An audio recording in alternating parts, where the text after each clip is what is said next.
Hello. Okay. Well, Alexei, I feel like you always have some special moments here at the Australian Open. Tell me just how excited you are to be coming back to play again. Oh, very excited. For me, this is my favourite tournament of the year. With the home crowd, the atmosphere that I play with, especially the last 2 years.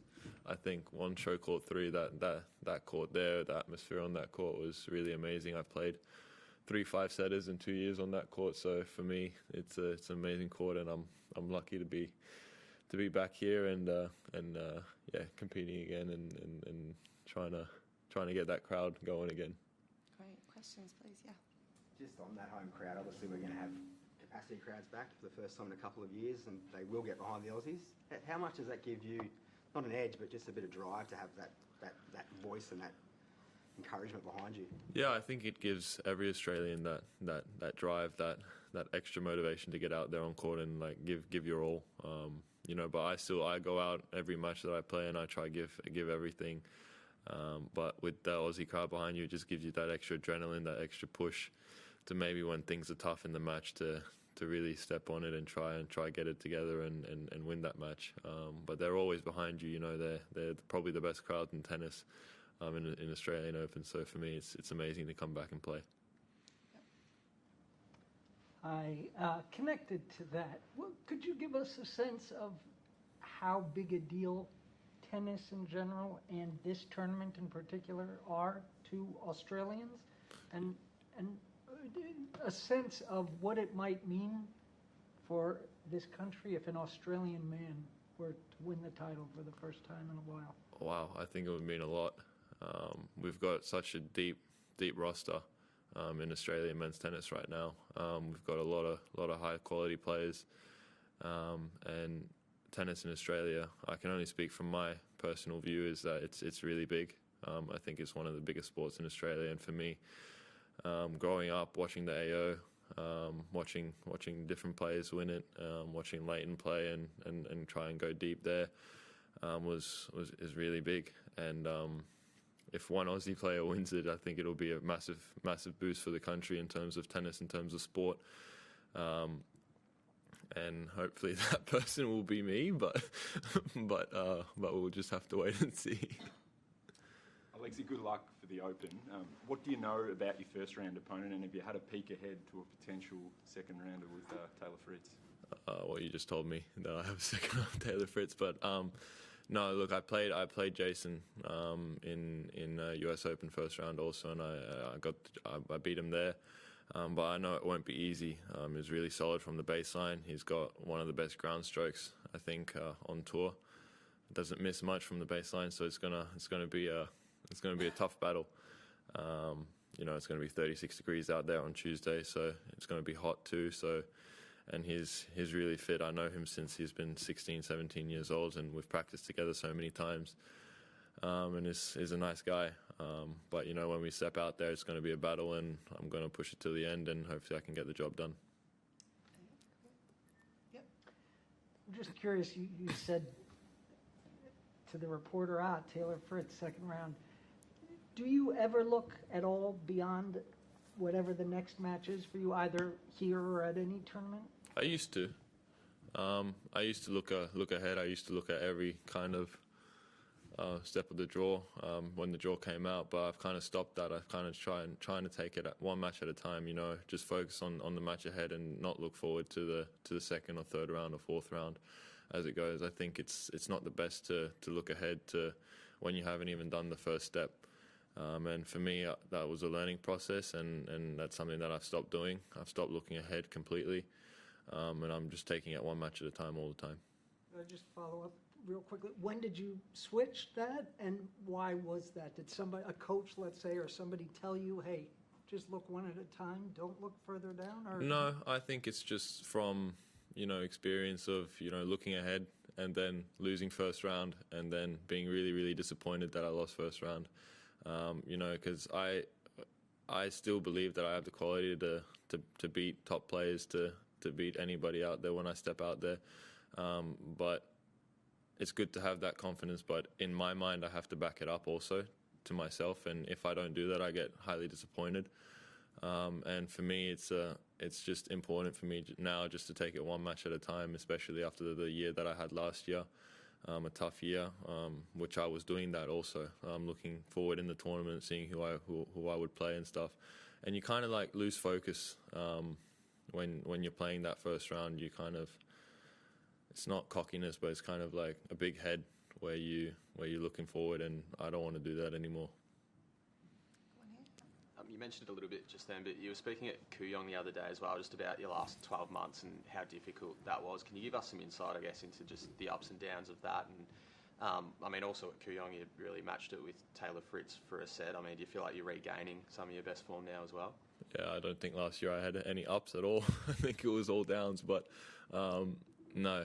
Yeah, last year was, like I said in many interviews, that last year for me was a big learning curve. It was an experience that I never expected that would happen to me, to drop half my ranking backwards. But it's something that happened and something that I have to learn from, which I think I have done. And I've invested heavily on my team in the last few months. We've done some really good work. And look, I'm just looking forward now, and I feel like I'm in a really good space right now with my team behind me, with the team that I have set up, and the mental space that I'm in right now. I've got some confidence coming into this AO, and at the start of the year, it's really important to have that confidence. Players talk about when they're defending a lot of points, how much pressure there is on them, someone like a Kokkinakis and what he's done at the start of the year. But is there a different kind of pressure when you know you've only won 5 matches last year and you can see a big opportunity ahead to get that ranking all the way back? Honestly, no. For me, that I don't feel the pressure from there, because I know that I don't have any points to defend, so my ranking really can't drop any further than it has already. But in terms of defending ranking points, I had a lot of pressure. I put a lot of pressure on myself for that. I remember that in October, the year before, last year, October 2021, I was already thinking about the points that I had to defend in February, and that's something that I can't do. You know, looking 5 months ahead and saying to myself, "Oh shit, I've got to defend those points in 5 months." That's not something that I should be doing. I should be focusing on the tournament that I'm playing, and like I said, that's something I learned from, and that's something I probably won't be doing again. But right now, I feel no pressure at all coming into this AO, coming into the start of the year. I feel no pressure at all. I feel like I've got a clean slate. I feel like I can play my tennis. I can play freely, and hopefully get my ranking up. You speak about investing in your team and the mental side of your game. Do you use a sports psychologist, or is that something you've done? No, I don't use a sports psychologist, not right now. For me, my team was a little bit out of sorts last year. I stopped with the coach, and then I kind of had a few injuries, and then didn't really hire a coach, and then hired one, and then he stopped with me. So it was kind of like all over the place last year. And last October, I said enough's enough, that I started to plan out my team. Hired a coach, kept my second coach, got a new fitness coach and a new physio, and a team that can be with me when I need them to be with me at all times.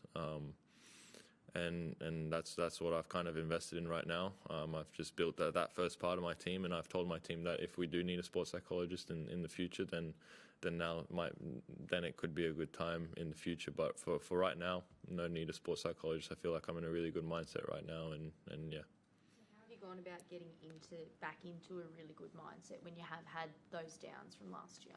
I think just looking forward, looking into the future, but also investing into the team and investing in people, in the right people that are behind you.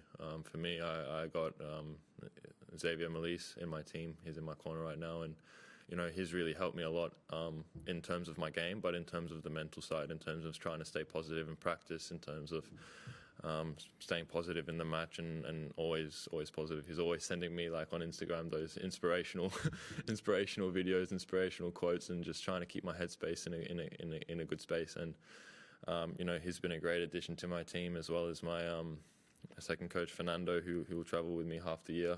He's one of my better friends, and he'll be helping me a lot. And my fitness coach and my physios, they're great too. We've got time for one more, if there's any more. Just touching on what you said about Xavier, just there about him keeping you positive all the time and sending you inspirational stuff.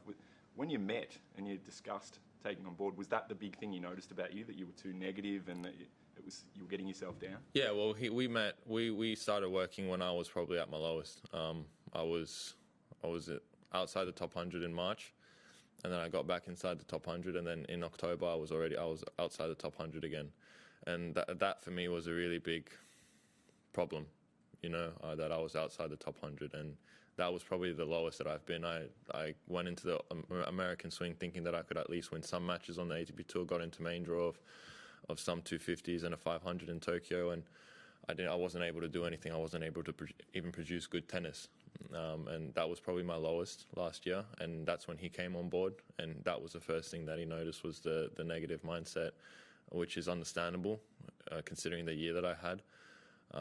But that was the first thing. Also in practice, I was quite negative. I wasn't feeling the ball. I wasn't playing the tennis that I know I'm capable of, and that was really frustrating. Even though I was trying to do everything that I possibly can to get there, to get to that top level that I'm able to produce, but I just wasn't able to.